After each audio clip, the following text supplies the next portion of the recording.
तो ठाकुर साहब, आपको क्या लगता है कि इस बार किसकी सरकार बनेगी?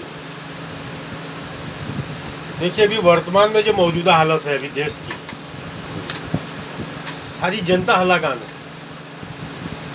राजनीतिक पार्टी जो अपने आप को देश का मसीहा, देश का भगवान क्या क्या नहीं समझता, हर कार्यक्रम में, हर रूप में अपने आप को अलग तरीके से ढालना। लेकिन सबने देख लिया कि भैया रोजगार की समस्या है। जो बेरोजगार है वो दर बदर भटक रहे।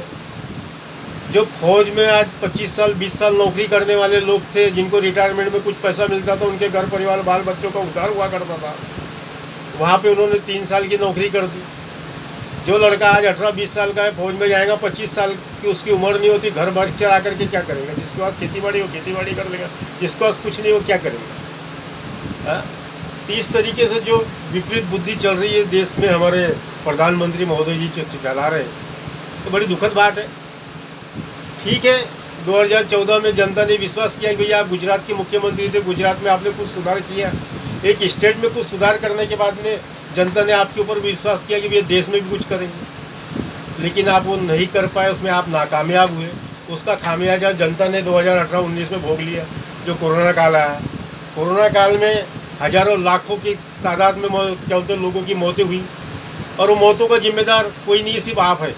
क्योंकि आपको पता ही नहीं था कोरोना है क्या एक्चुअली। आपके पास में कोई वैक्सीन थी ही नहीं, आपको उसकी जड़ मूल रूप कुछ भी पता ही नहीं था। आप जो मन में आया वो इंजेक्शन टोच रहे, जो मन में आया उस चीज़ की आप जांच कर रहे। खाए खा करके बहुत से अधिकांश लोग मर गए। आधे से ज़्यादा लोगों की मौतों के जिम्मेदार आप हो, जो आपने गलत तरीके से उनको इंजेक्शन दिया। उसके बाद में अधिकांश लोग खाए खा के मर गए। और आज वर्तमान परिस्थिति में जिन लोगों को वो इंजेक्शन लगे, उसका खामियाजा वो भोग भी रहे। कुछ लोगों को उसको साइड इफेक्ट हो रहे, ये आप लोगों को भी समझ में आ रहा है। लेकिन सरकार ने इसके ऊपर आज तक कोई चिंतन नहीं किया, कि उनको समय नहीं चिंतन करने का। उनने ये देखा है कि हमारे कार्यालय कितने बन सकते। जब भारतीय जनता पार्टी के गिने चुने कार्यालय थे, 2 4 5 जो भी रहे, आज 400-500 कार्यालय नहीं है। भव्य हिमालय उनने बना के रखा, हर स्टेट में बनाया, हर जिले में बनाया, हर गली में बनाया। क्या जरूरत है? और तुम सोचते हो कि हम 2 किलो 4 किलो 5 किलो अनाज राशन दे करके गरीब जनता को खरीद लिए? ये बेवकूफ़ी है तुम्हारी। वो तो उसकी मजबूरी है, तुम दे रहे हो, ले रहा है। तुम किसी को भी बोलो भैया 100 रुपये है मेरे पास में, तू रख ले, मेरे कोई काम की नहीं है, कोई भी रख ले। तुम बांट रहे हो, वो ले रहा है, और तुम सोच रहे हो कि उससे हम उसको खरीद ले रहे हैं। मूर्खतापूर्ण तुम्हारी बात। उसी तरीके से आपने देखा होगा दिल्ली में केजरीवाल था, जो भी था। आज तुम सेंट्रल में अपने आप को मसीहा बताते, लेकिन तुम्हारे दिल्ली में सत्ता में तो वो बैठा हुआ है, अरविंद केजरीवाल। अरविंद केजरीवाल ने शिक्षा से लेके हर चीज़ के ऊपर में काम किया।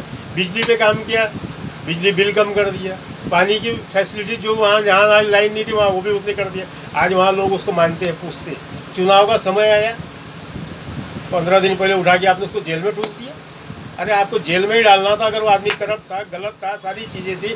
तो चुनाव के मतदान के क्या बोलते 3 महीने 6 महीने साल भर से जब आपको मालूम था, तब क्यों नहीं उठा के डाल दिया?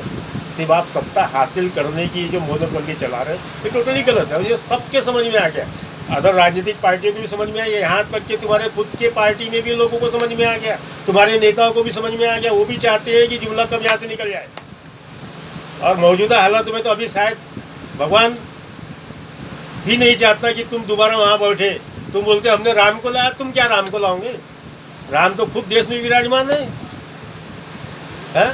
यानी ये सब फालतू की जो बकवासें चल रही थी, जिसके चलते तुम सत्ता चला रहे थे, लेकिन मुझे नहीं लगता कि वो सत्ता ये बकवासों में अब चलने वाली। जनता भली भांति समझ चुकी है। प्रधानमंत्री नरेंद्र मोदी को आप किस रूप में जानते हो? मैं तो समझता हूँ भैया, जैसे आपने देखा होगा मदारी डमरू बजाता है, 4 लोग जमा होते, 2 बंदर नाचते, उसी तरीके से उसके पास में 2 बंदर उनको वो नचाते रहता। बाकी तो जितने लोग हैं सब इसका खेल तमाशा देख रहे हैं, और वो समय समाप्त हो चुका है। अभी सत्ता परिवर्तन होने वाला है।